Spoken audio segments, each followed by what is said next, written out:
people struggle with that I see quite frequently is really the foundation of confidence. And this is truly the fertile soil from which all of our expansion may blossom. Without this in our mind and in our body, it makes it difficult to proceed with the daily actions that produce the results we're seeking to create. This generally shows up in the form of procrastination, which I'm certain we're all familiar with. I certainly have been here many times, as well as a constant start and stop cycle. This happens over and over and over again. We try something, and then we stop, and we try and we stop. And this over time becomes exhausting. And what we want to do with this is begin to metabolize this stuck energy and also figure out where this source is coming from,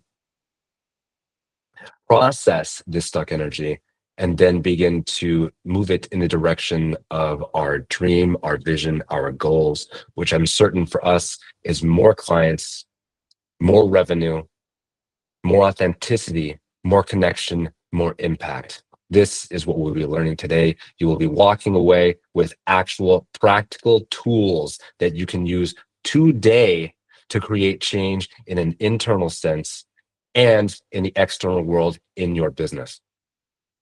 So before we begin, I'd actually like to start with an exercise. So I can see everybody seated. Ashley, if you're driving, I would ask that you not do this exercise because it will require you to close your eyes.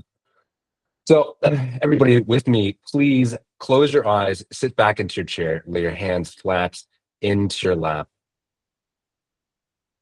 and just be for one moment with me. And just listen to the sound of my voice. Just notice, check in with your body and kind of where you're at. From here, we're going to take a big breath in and hold. And then together, we're going to exhale with an audible sigh. Ah. Let it all come out and hold. Now slower, with more air, we're going to inhale through the belly, through the ribs, through the chest. Hold. Big expansion.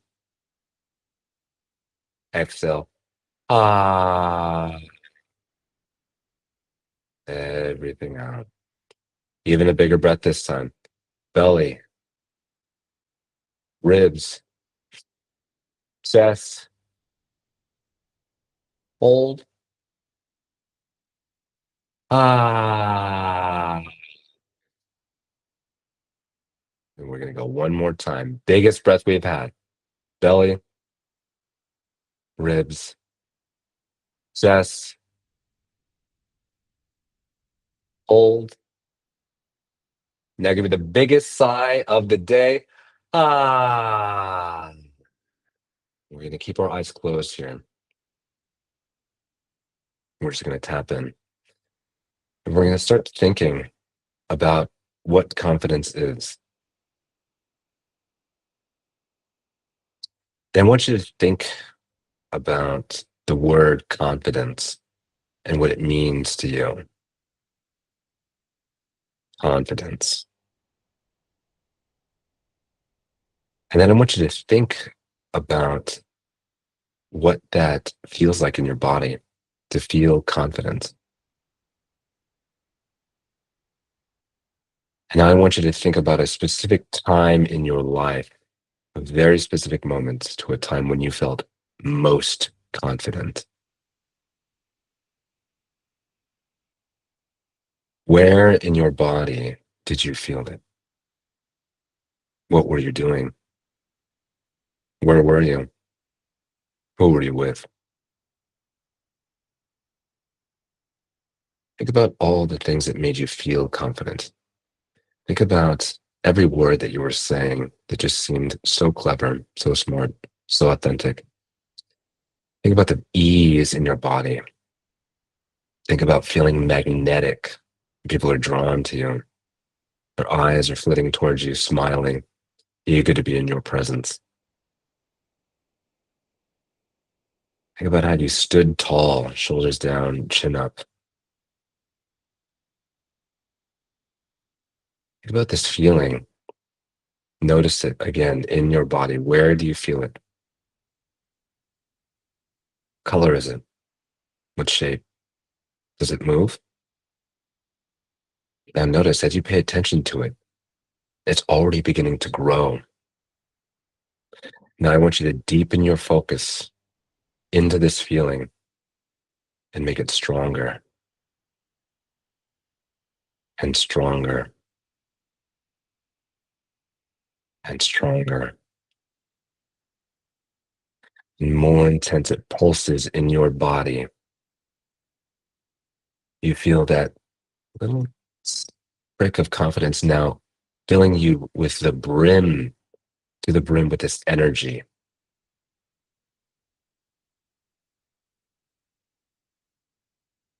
Think about what it feels like to act with this energy. How do you speak to others? How do you speak to yourself? How do others interact with you? How do you live your life? How do you walk around? What does your life look like maintaining this energy?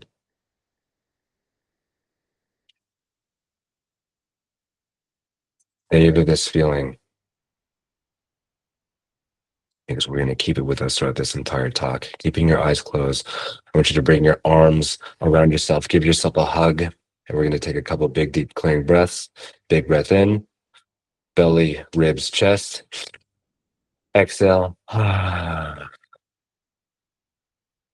Belly, ribs, chest.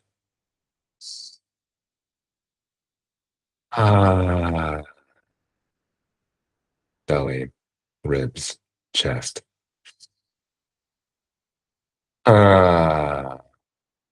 When you're ready, give yourself a nice tight squeeze, a nice tight hug. Thank you for showing up. And then open your eyes and be back here with me today. Well done, you guys. Very well done. Thank you so much again, not only for being here, but for doing this exercise with me. And the reason I actually wanted us to start with this exercise is for you to begin to notice that you have the power to develop the internal state of confidence at any point in time. And with a very simple exercise, with visualization and bringing in cues to bring this into our body, bring focus into that, and then also our ability to amplify that, it gives us access to this energy. And it just takes a prompt to get there. Today, we're going to be learning a lot of prompts about how we can create that and also understand the prompts that we've been creating that have been creating exactly the opposite of that. Most people are operating in the past. So actually, before we begin that, I just want to tell you there's three things that we're going to get through today. And again, we need to make sure that we get through these because they're going to be concrete and they're going to come in the form of past, present, and future. The first one is past, and we want to recognize that most people are living in the past. If anybody's familiar with Bessel van der Kolk, the Dutch psychiatrist, in his book, The Body Keeps the Score, one thing that he discusses is that most of the trauma that we experience embeds itself so deeply within our nervous system that it is completely inaccessible from things like cognitive and dialectical behavioral therapy. So it requires more action in the body to mobilize this traumatic experience. And because it's so deeply embedded into the nervous system, it is well outside the subconscious, or excuse me, outside of the conscious mind. It is deeply embedded into the psyche, into the unconscious mind. And because of this, we've been repeating it over and over and over and over again. We believe that this is our default mode. This is our natural way of being. And it is. It's simply what you've been practicing your entire life. You have a thought, then your body creates this feeling, your mind reinforces the thought. Then once you've built up with all this energy, you express that with your word, you express that with your actions. And then the actions produce more energy, which create this over and over and over again. This is how we get stuck in repetitive cycles. Even though we cognitively know something is wrong, something is bad, something should be done differently. It begins with using both our mind and our body in conjunction and understanding that really powerful emotional experiences have our brain has more access to these than if we're just thinking about something. And these often come in the form of experiences that have narratives around mistakes that we've made, around embarrassment, and understanding feelings like shame and guilt. We also want to understand that your brain and your nervous system are designed to protect you. And the way that it protects you is by keeping you in a familiar zone. So when you have the repetitive experience of mistakes and embarrassment and shame and guilt, even though that is counterintuitive to what it is that you consciously want, your unconscious psyche is only seeking to keep you in this familiar zone. So it repeats these narratives over and over and over again. So the first step to beginning change is to begin looking at the narratives that we see in the past. This is looking at our stories that we tell ourselves. We want to understand that we have the power to look at anything through a lens of neutrality. But unconsciously, most people are sadly speaking into themselves more guilt and more shame with the words that they speak to themselves. And we'll take a couple examples. Just exactly what I was talking about before. The thing with entrepreneurs when it comes to procrastination, this is a vicious and cruel cycle I see with so many entrepreneurs. This is where they'll tell themselves that they'll do something, and then they try it, and then they quit. They tell themselves they'll be consistent, and then they quit. They tell themselves they're going to do something tomorrow, and they don't. And what this does is it feeds this addictive cycle, because once I tell myself I'm going to do something and then I don't do it, then I feel guilty about that. And then what it does is it puts my body into this energetic field of guilt, this emotional, energetic experience. And then we repeat it over and over and over again until that becomes normal. So our body seeks that. Again, our conscious mind is seeking to break out of the procrastination or guilt cycle, but our nervous system is embedded in this. And it's reinforced by our narratives. So we say, oh, I procrastinated. Even the word procrastination is a story. Because I'll tell myself I'm going to do something and then I don't fulfill the thing. And then I tell myself, I'm a procrastinator. I procrastinate. And this is where we begin to delineate two separate concepts that we need to understand. And this is the difference between guilt and shame. Guilt is when we do something and we believe that what we've done is wrong. So it's what we do is wrong. Something is wrong with what we do. This is guilt. Now, there's only one heavier emotion than guilt, and it's what I just mentioned. It is shame. Shame, whereas guilt is, again, something wrong with my action, something that I do. Shame is feeling that there's something wrong with who I am. And this comes in the form of labels, and we want to pay attention to the way that we speak to ourselves. So I can say that, oh, I procrastinated, which is a little bit lighter, and I can shift that narrative more easily.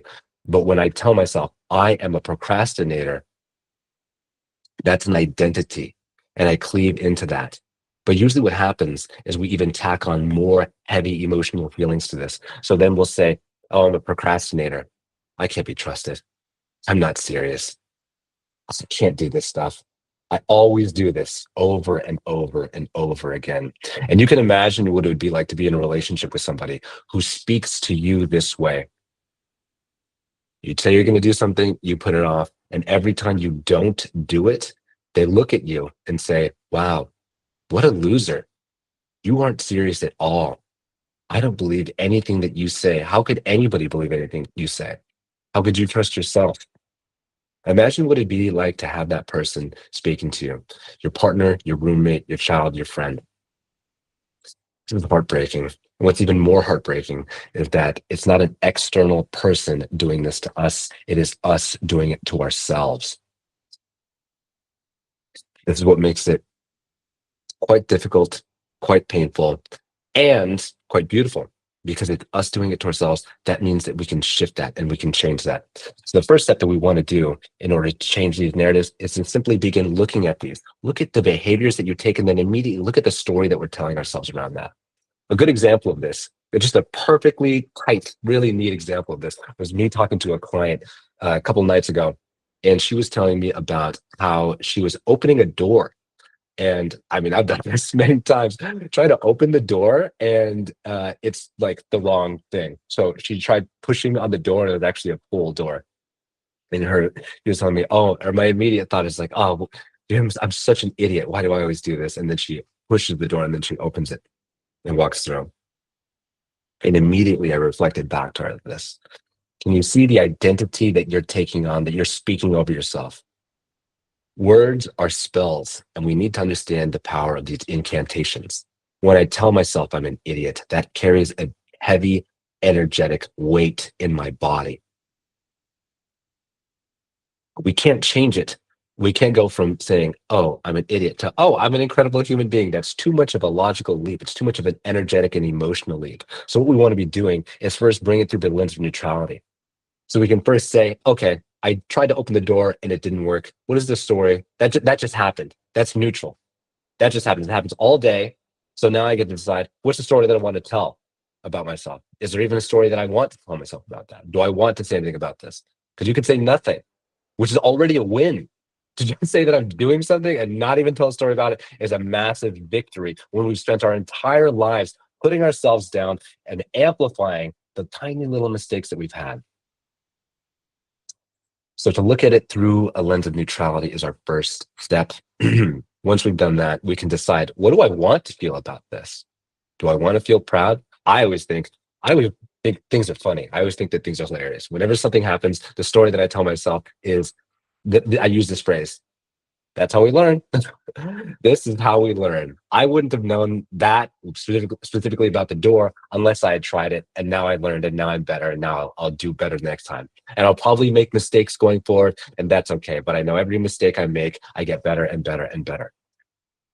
And we can use this in our business in a very simple sense in saying that I'm here to play. I'm here to learn. I'm here to experience. And the only way that I can do that is by experimenting, by taking this action. And every time I take an action, I know that I'm showing myself that I'm safe. We also want to recognize that it takes time to practice this. It does take a little bit of it does take some reps, just like weight training or just like learning any skill. Nobody learned how to drive a car the very first time they stepped in there. Nobody learned how to do anything basically the first time they tried anything. The first copies that you wrote on your email probably weren't incredible. The first time you posted on social media probably wasn't amazing. But every time you showed up, you got better. But you may not have ever had somebody come and speak to you in the way that I'm asking you to speak to yourself. Most of us did not have effective role models, not in business, not in parenting, perhaps not even in friendship. This is heartbreaking and emboldening in the sense that you get to be that person for yourself. And beyond that, this is specifically why I love to work with entrepreneurs, because by learning these skills, by teaching you these skills, you then take this knowledge and proliferate it into every client that you touch. Every person that you work with benefits not only through this energetic exchange with you, because you will also be able to teach them all of these skills. Because confidence is something that everyone struggles with. This is normal. The problem is that nobody gets taught these skills. But now you will be better equipped to handle all of this. So again, to reiterate this part, we're looking at the past. We're looking at how we're pulling actually stories from the past into the present. Maybe somebody at one point in your life has told you you're stupid. Maybe someone at one point in your life told you you can't. Maybe somebody guilted you or shamed you for something that you did or something that you are. And because that was such an intensely profound, energetic, and emotional experience, it embedded itself beyond your psyche and nervous system. And the way that we can metabolize this is by creating safety in our body. And the way we can do that is to rewrite these narratives. Your reticular activation system is a part of your brain that is always seeking to create confirmation bias. So when you believe that there's something wrong with you, your brain will find all the reasons to make that true. So every time you make a mistake, the narrative it's going to tell itself is you're stupid, something's wrong with you. But again, over time, you can train it to have a much more calm, neutral, and loving voice. This is how we begin to rewrite the past. Now, we want to start looking at how we can start using this in the present.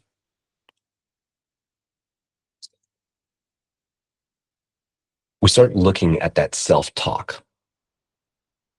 And this is actually where we want to get one level deeper than what I just talked about before. In fact, I kind of want to make this an exercise. Who wants to do an exercise in front of everybody right now around? Oh, okay, Sean. I didn't even say what we're doing, but I guess Sean's doing it. Okay, so Sean, if you'd go ahead and unmute yourself. Hi, everybody. Yeah, please introduce yourself and just tell us what your niche is. What is it? Your I help statement, your name, and who you help. What do you do? Sure. Yeah. Hi, everybody. My name is Sean Michelle. That's my first name, last name Evans. And I am creating a ranch for homeless kids and building a massage practice retreat business as well. And I live in Austin, Texas. Beautiful, beautiful. So, Sean, can you tell me about just a behavior that you've taken where you did feel guilt or shame around? Yeah.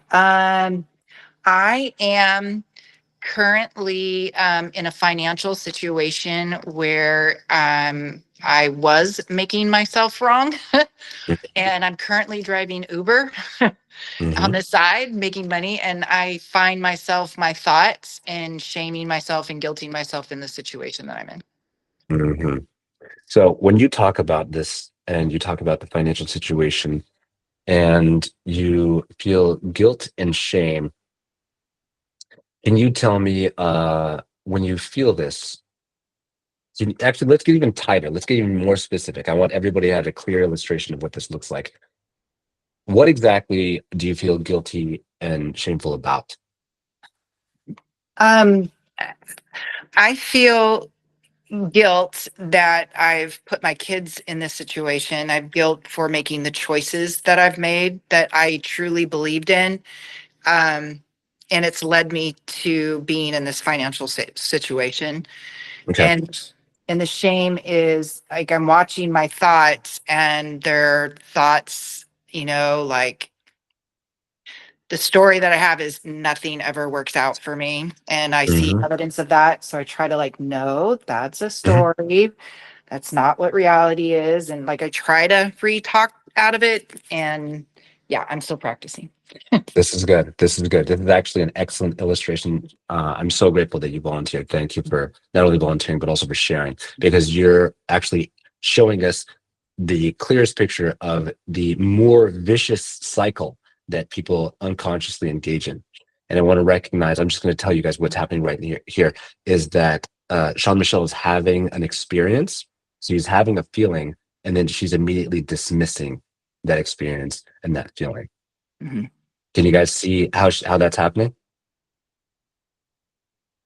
Is that clear? I need to know before we proceed. Is that clear? Because we can go into that a little bit more deeply. Okay, good.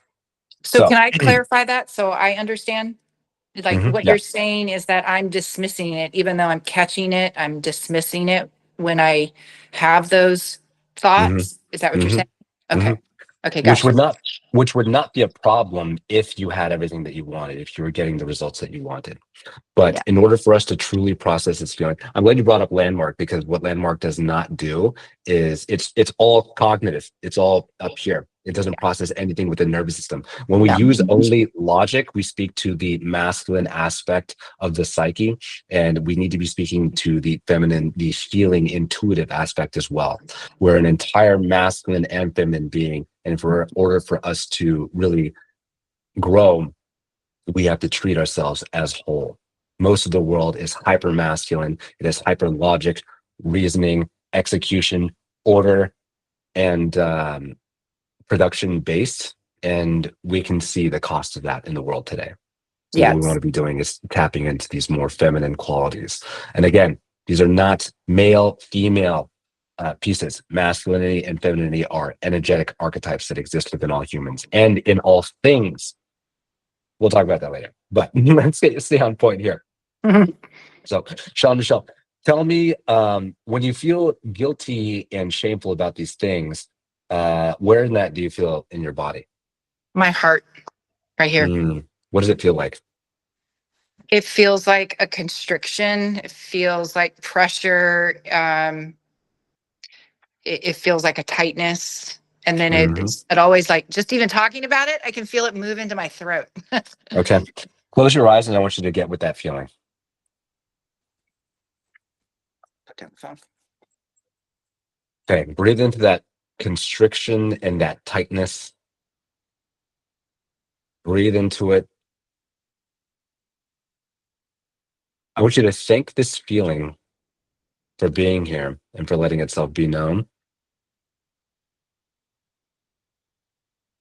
And I actually want you to really tap into this and to begin opening a communicative pathway with this feeling, this part of you.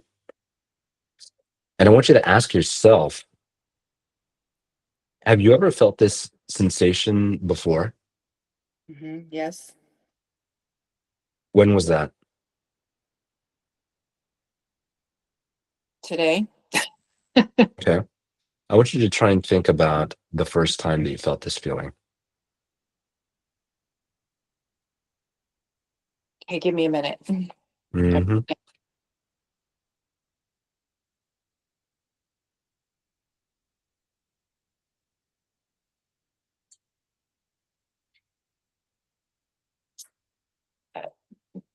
4 years old. Can you tell me what happened when you were 4 years old? um, yeah. This seems to be like the start a lot of my memories. I was 4 years old and I was dropped off at a woman's doorstep and that I was going to get ready to live with. I was in the foster care uh, system. And she looked at me and said, I can't believe I have to take care of you because nobody else wants you. That's a lot. That's a lot, Sean Michelle. Yeah. That's a lot. So, sticking with that feeling, I want you to continue to breathe into that feeling and ask it what it needs from you right now.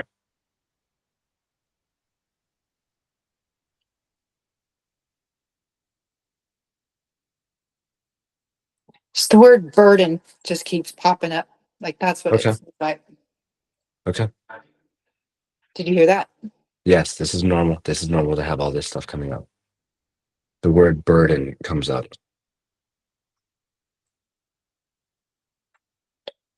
But Is there anything? you asked me to look for something else though, right? No, I think that's perfectly good. I want you to ask it what it needs. Okay.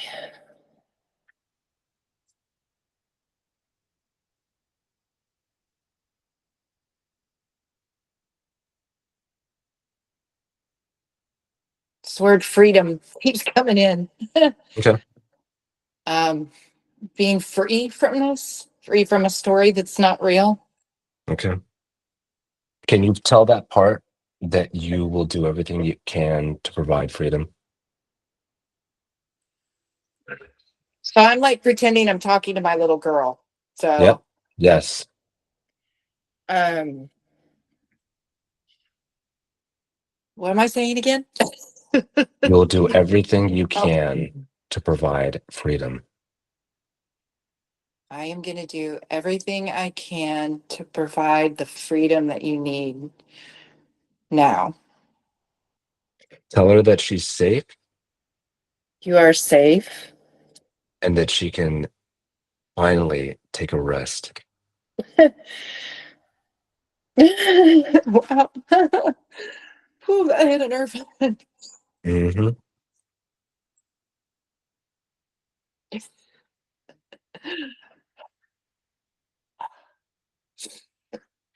You are finally safe and you can take a rest now.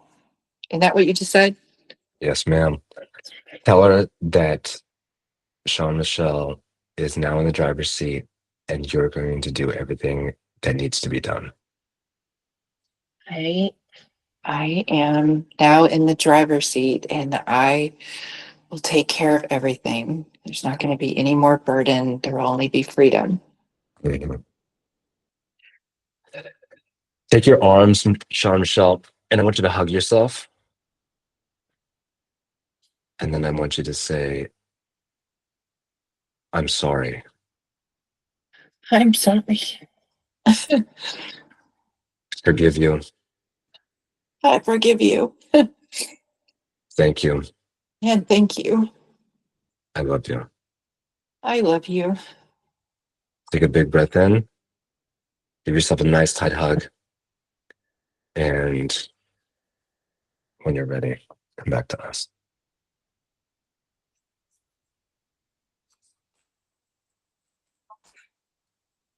Thank you, Sean Michelle. Incredibly vulnerable thing. I don't think you were probably expecting to do this on a call in front of other people. So I just want to really express my gratitude and appreciation for the illustration of bravery and vulnerability that is necessary for all of us to advance as entrepreneurs.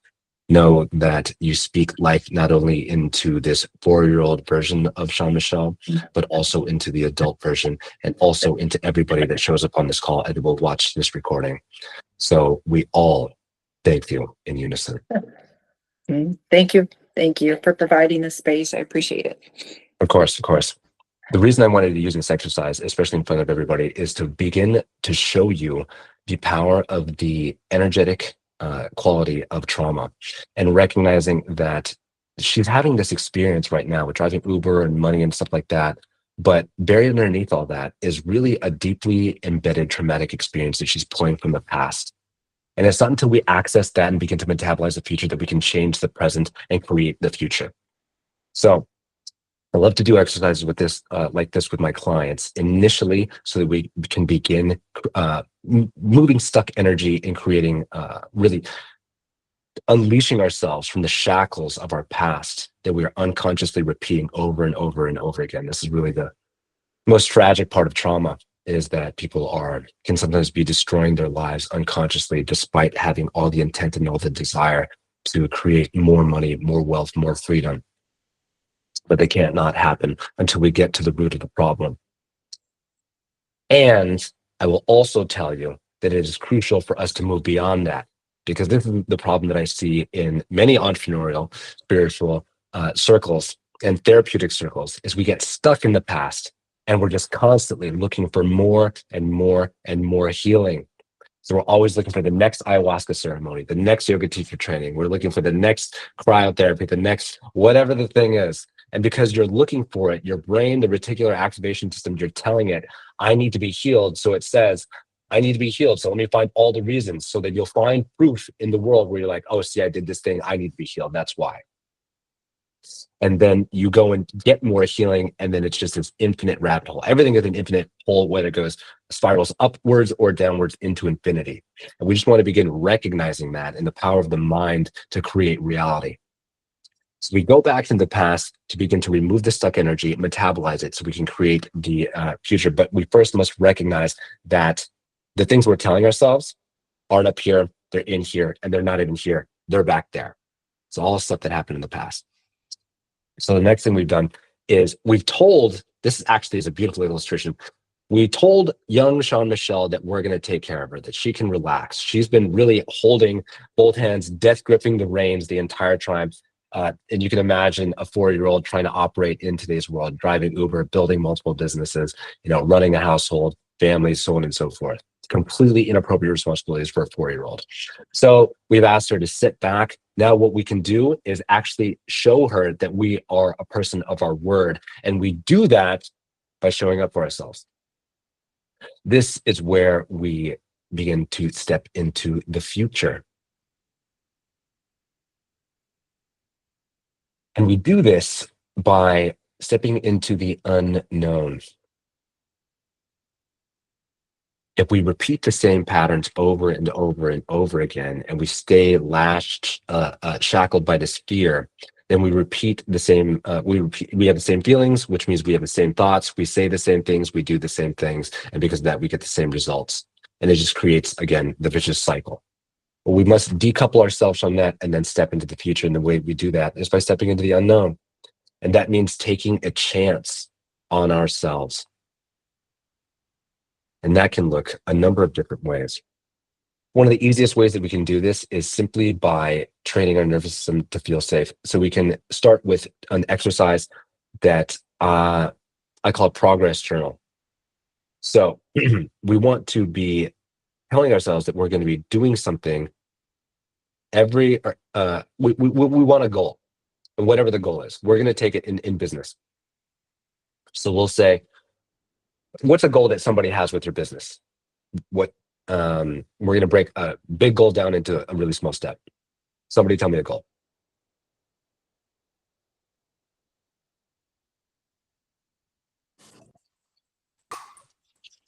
Become profitable in the next 3 months. Okay, this is good. Become profitable. Okay, become profitable. I'm going to reverse engineer this. Luke, thank you for sharing.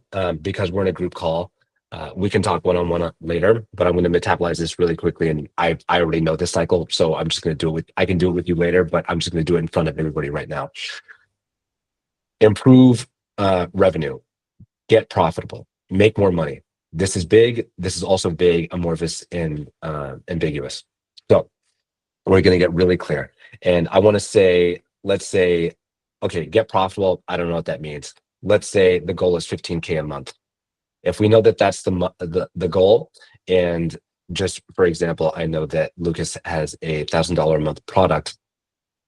We know that that means that he has to get 15 sales per month to hit that goal.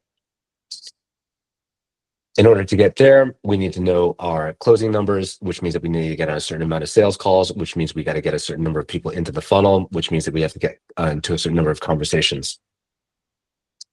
So he may feel like getting into conversations is scary. Making my offer, talking about my business over and over is scary. There's really a fear of rejection that's buried in there. But what we can do is say, okay, what part of this feels safe? And what can I do to prove myself that I can give myself safety in that? So at this point, it could be, and we're starting at an absolute baby step. It could be, I need to do some outreach. I need to send some text messages. I need to send some emails. I need to get on some phone calls. But that's daunting because I've never done this before. So what I'm going to do before that is I'm just going to start writing a script on how to have these things. Okay, maybe that's too much. Maybe I'm going to start reading a book to do that. Okay, great. And we're starting with a baby step. Maybe that's even too much. So let me just start researching books to learn how to write scripts so I can eventually write emails, so I can eventually create campaigns. And then we tell ourselves we're going to do that. And then we do that. And then we review that. And every time we take a step, we celebrate ourselves. We speak to that 4-year-old self. We hold ourselves. We breathe into that. And we have the energetic quality of not only knowing that we've done this, but we bring the experience in. And this is where we tell ourselves all the words that we did not receive when we were a child. You have to think about what that 4-year-old needed to hear in that moment. Think about all the things that your parents did not say to you, all the things that you wish your partner said to you, all the things you wish your coach had said to you.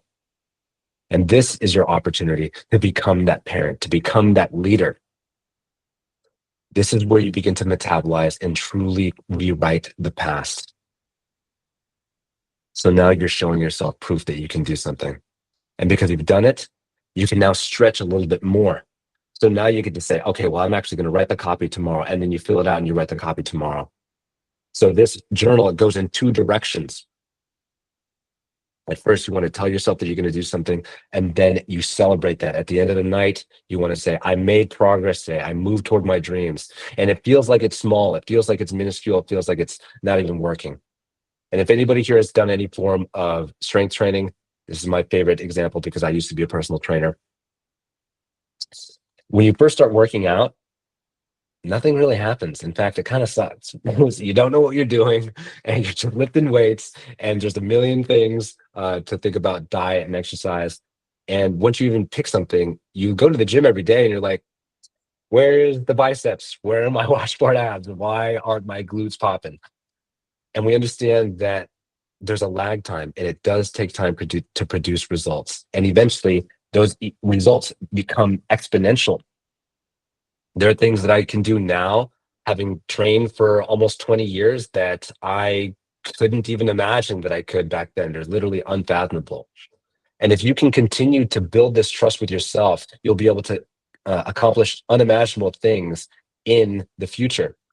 We just need to stay the path and keep reaffirming ourselves that we're on the path, that we're doing the right things. And you do that by telling yourself you're going to do something.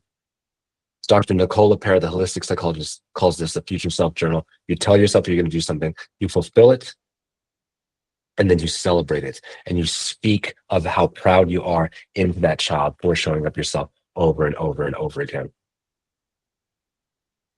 Once we've done that, we can amplify. And this is, again, where we're creating in the unknown.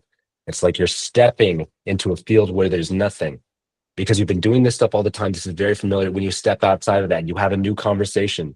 You start posting a new reel. You start getting into a speaking engagement. You put yourself in new opportunities to win. This is where it can all be created. You can't get new clients if new people don't know about you. You can't make more money unless you ask for it. You have to give yourself the opportunity to win. But you can't just jump into that. You might, but the fact that we're all here means that we want to be developing more. So then we start getting bigger goals, and we say, okay, what is the big thing that I want to get to? Do I want to start going B2B? Do I want to open a new revenue channel? Do I want to become a speaker? Do I want to start a new YouTube channel? Any of these different things. And then you take the minor steps over and over again that lead you in that direction. This is where it's one of the most crucial aspects in entrepreneurship, because this is really where we have the benefit, because you get to not only iterate over and over on your own, but you also get to learn from others. And you get to learn from people who've done it before, and they have more wisdom, they have more experience. So something that took them their entire lives, you can now learn in a short period. And this is actually what I do. I've been coaching for 17 years, and I now help entrepreneurs build and scale their businesses by becoming professional speakers. It's beautiful to become eloquent, charismatic, and confident. But the real goal is to make sure that everyone has financial, time, and location freedom as quickly as possible. Because here is one of the most beautiful things about humanity. Tom, Michelle, and I were actually discussing this earlier. We don't realize how much stress we are until we begin to recognize who we would be without it. And this is one of my favorite questions that I call post-wealth wealth. It's easy to be pessimistic about the future and what's actually going on in the world, because there are so many problems. And again, if we look for problems, then we're going to find more. But if we ask the right questions, we unveil parts of people's psyche that shows this beautiful essence of humanity. So one of my favorite questions to ask people is around what it is that they would do with an immense amount of money, all the money that they want. And everyone always has exactly the same answer, myself included. They want the cars, they want the clothes, the toys, the houses, and they want to travel. They want to do all these different things with their time. But after that, you can imagine even winning the lottery or getting an inheritance. You get all this money and you have all these resources and you do all these fun things for a while. And you can imagine you enjoy it. I mean, that's freaking amazing. I'm doing it right now. For a few years, it's really fun. And then after that, you kind of settle into the post-wealth feeling. It's like more old money feeling. You don't need to show off. You don't need to go and do certain things. You don't really need to get anything. You definitely don't need to prove anything to anyone, certainly not yourself. And then we ask, well, then what do you do? And you're kind of just in this ease and this calm of having all the resources, all the money, all the wealth, all the network, all the time that you could have ever imagined for yourself. And this is where the beauty comes, because then I ask, then what do you do? And every person that I've asked has said something like, I want to help single moms. I want to build schools. I want to build farms. I want to help families do this. I want to give back to my community. I want to do something beautiful. And this is really my goal, to get as many entrepreneurs into financial freedom as quickly as possible. I mean, to be quite frank, what I told Sean Michelle the other day is I want to get everybody as rich as fuck as quickly as I possibly can, so that we can have more of these different things. And by doing this, you get to achieve your dreams. And the beautiful part is that everyone around you gets to see in you themselves. So you become a beacon of hope for all the people who think that they can't do it, for all the people who feel like, oh, I could never. But they see themselves in you and they see what's possible. You don't need to tell them what's possible. But if you want to tell them and you want to share your story, I just shared with you guys my link. If you want to have a call to do a workshop on developing your plan to financial freedom, we'll talk about your business. We'll talk about the bottlenecks. We'll talk about the next steps to take the most potent action to build your business, specifically with speaking. I just dropped my link in the bio. You guys can book your calls in. Now, there's one more thing that I want to share with you. But before I do, I'd like to open up this field to some questions. Does anybody have any questions about anything that we've talked about today?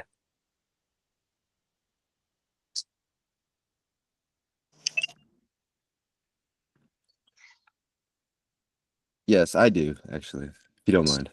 Of course. Yes. Welcome. So I kind of came in late. I'm sorry.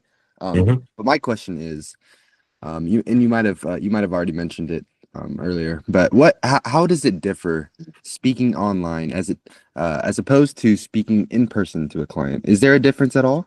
And if so, There what is. is it? The best part is that you don't have to wear pants. I Ah, just wear shorts. I don't wear shoes. When you speak on big stages, you have to get dressed up. You've got to travel.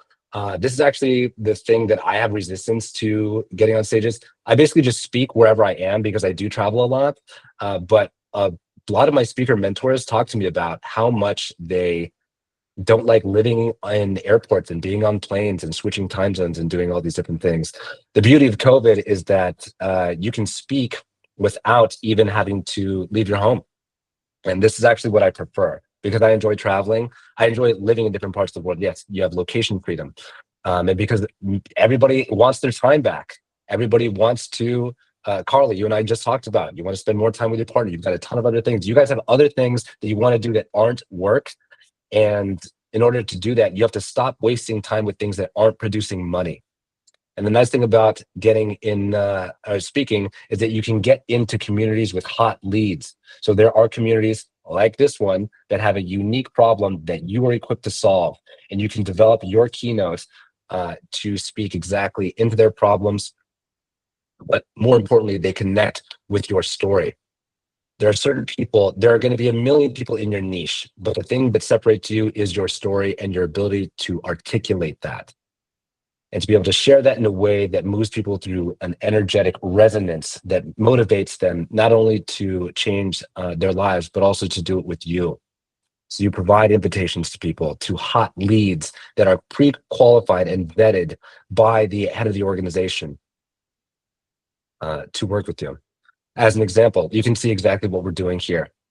I met Dakota online in another actually coaching cohort, and we developed a fantastic relationship. And now she invited me to come and speak.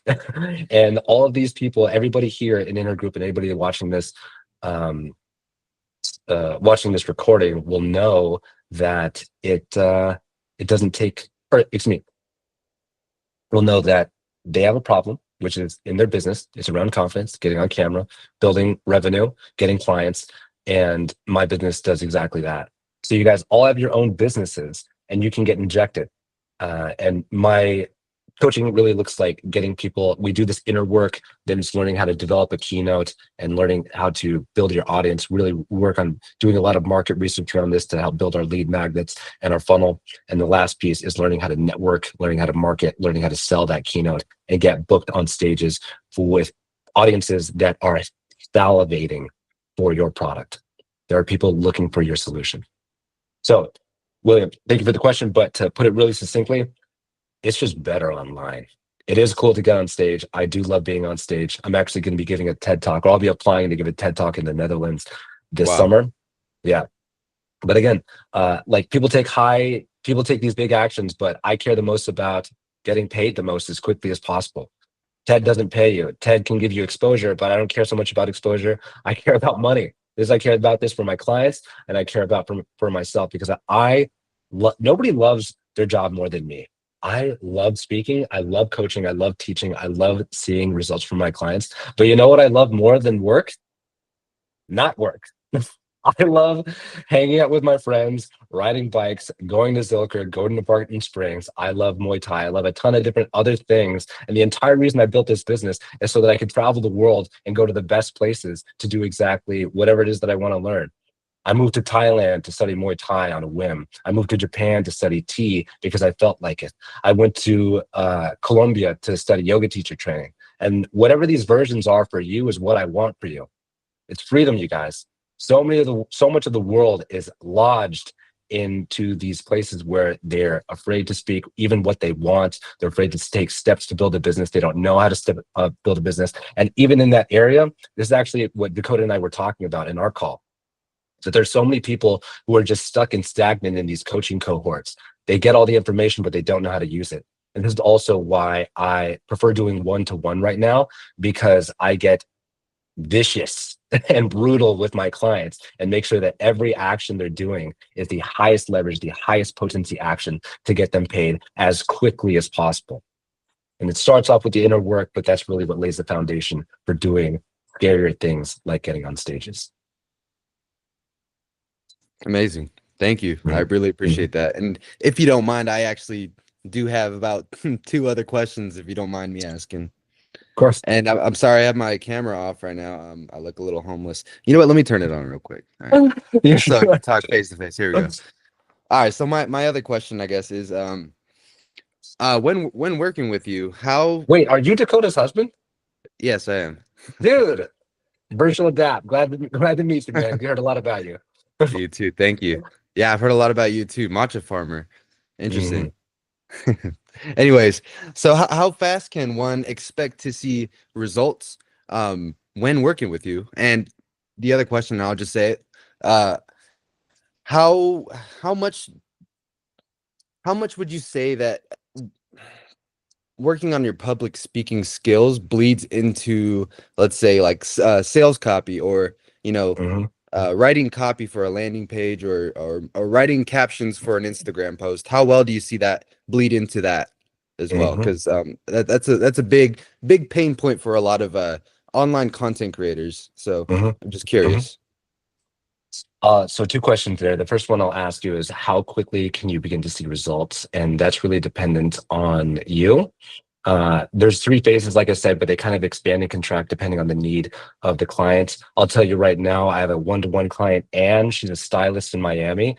And I think we're about 4 weeks in, and she's already signed 3 new clients. She hasn't even developed the keynote. This is all from doing market research and developing her lead magnet and teaching her how to work the leads better.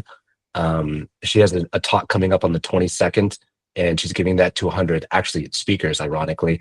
And we're expecting, we're just going to crush it. My conversion rate is usually around 50% on public speaking calls, depending on. Oh, wow.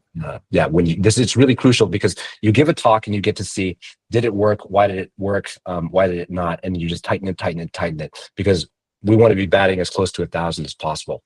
So, but as another example, I've got another client, Ronnie. She is she's an artist in Milan, and we've been together for about 6 weeks. And she came to me without any business. She had no idea. She's fresh out of college and just knew she didn't want to get a job. So she was like, I've always had this dream of becoming a speaker. And she said she didn't really know what her offer was and what it was she was doing, but we're on week 6 right now, and she just got her first client. Oh, wow. Okay. Yeah. So you could provide value to basically any business owner, entrepreneur, any type of business owner, right? No, I do not work with I specifically like working with people who have service-based industries who develop Okay. coaching and education, because I really don't like products. I think that there's enough material waste in the world that I don't want to contribute to that. I really am not interested in helping people in real estate. I'm not interested in crypto. I'm not interested in tech. If you guys are familiar with Maslow's hierarchy of needs, I'm interested in things that move humanity up towards self-actualization. So if somebody can explain to me how their business does exactly that, then I'm open to working with them. But if somebody is just interested in getting money for the sake of getting money and not helping anybody else, then they can fuck off. Amazing. Thank you so much. I appreciate that. Yeah, of course, of course. And I was Any- reading your bio a little bit before the call. I was like, wow, this guy's really done it all. yeah. So you know, Doing it. Yeah. virtual adapt to you. Thanks. Thank you. Thank you. Thank you. Ashley, your question. Yeah, I was wondering if you would have any words of wisdom around feeling back to the shame thing that you were talking about, Mhm. judgment from your core community towards controversial topics or even Ooh, just your presence. yes. This is good. Yeah. Thank you, Ash. That's a really good question, Ashley. I'm grateful you asked that because it's something that a lot of people feel hesitant around when it comes to speaking or just posting content. And actually, my coach Jamie really taught me a lot about this, and I really attribute a lot of my success to her. And she told me that magnets have two sides. They have one side that repels, or excuse me, they have one side that attracts and the other side repels. And if you want to truly be an effective leader, you need to be able to cut through people with your word. So the people that truly align with your message will say, absolutely, yes. Oh my gosh, Ashley, you are speaking directly to me. Yes. And the other side, so people would say, oh my gosh, Ashley, terrible. This is not good. I don't agree with this at all. In fact, I think that you're a bad person. If you're getting criticism, that means you're doing something right. It means you're being authentically who you are. Now, what we want to do is really get concise and potent with that message to make sure we're attracting the right people, which means that we're getting qualified lead people that are not only ready to change, but can afford your service. So then we just adjust the language in your in who you're attracting. But I'll say that it's normal to feel there's resistance because we're raised as a generation of people pleasers. We're raised to have other people feel we need to do everything bend over backwards to make everybody like us. The unfortunate thing is that in business, what that does is creates lukewarm marketing. And as a result, uh, everybody kind of likes us and we become very forgettable. And nobody's magnetized to work with us. Yeah, that makes a lot of sense. Thank you for sharing. Yeah. If people are giving you hate, then you're winning. I appreciate that. Mm-hmm. That's okay. Beginning to any other questions before I close out? Okay, so I just want to close with a little bit of a story here, you guys. And it's really understanding how all these tools that I've given you have been put into work. And the work is truly in my own experience. I've had my business for a year and a half. I started with absolutely nothing. I had quite a illustrious career prior to this, but I never had really any role models when it came to effective leadership, definitely not parenting, certainly not in business. So I've been traveling and then realized that I was quite sick of working for someone else. And there was a mission that I felt called to do, but I wasn't certain exactly how to do it. I just had this vague idea that I wanted to create more connection in the world.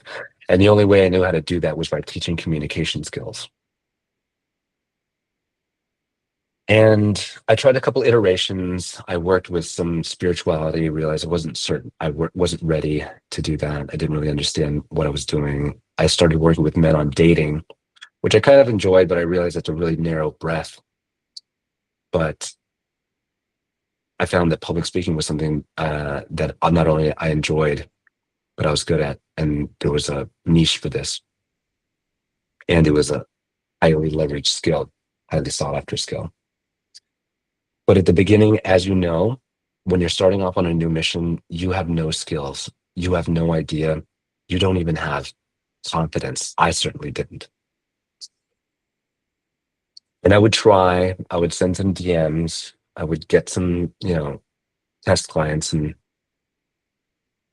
I was really chained by the narratives I was unconsciously telling myself. And the narratives were really tied to my parents.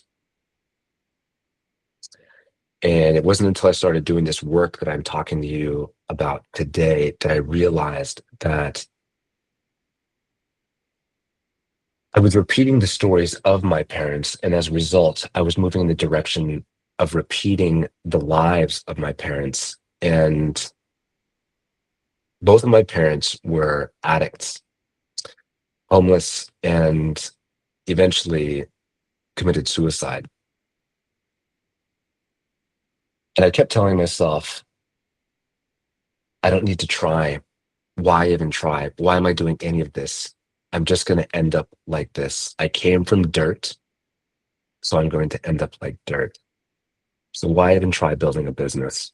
And I was repeating over and over and over again these mantras. I delved into this work, required this immense emotional upheaval, spiritual work. Truly, you'll find that entrepreneurship is spiritual and personal development work, therapy on steroids. And I remember waking up one night in the middle of the night, sweating and sobbing. And I came to this immense moment of clarity. And I realized that what I was telling myself about my parents was simply a story. And as long as I believed that story, that I wouldn't have to try.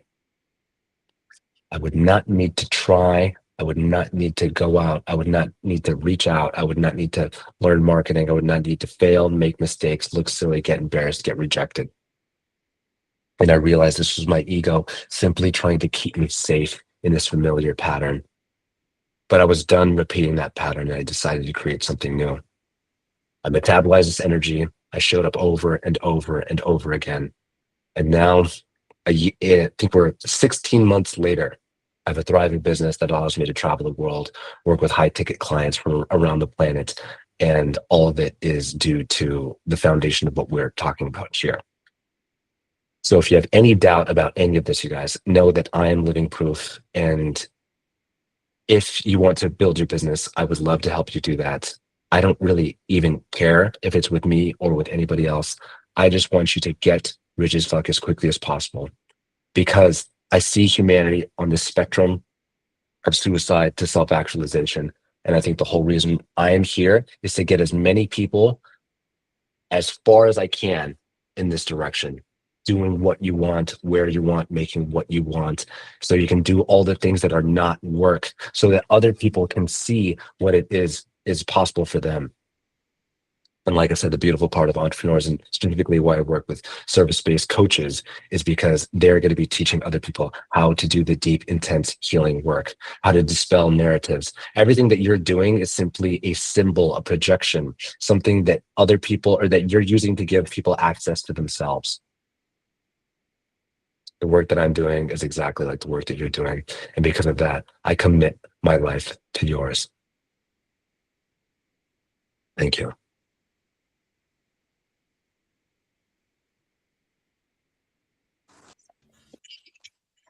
Santana, oh my God. Between smiles and laughs and tears, that was powerful. And Sean Michelle, thank you so much for being so vulnerable and sharing your story and what you're going through. I was crying with you, girl. That was Oh, thank you. that was amazing. So thank you all for being here with us again on Saturday. Santana, I appreciate you so much. Will, thanks for joining in as well. Does anyone have any more questions or anything they'd like to add before we dip out? Yes. Santana, thank you for everything and inviting me on this call. I didn't get the link that you had I'm on my phone. So could you text that to me, please?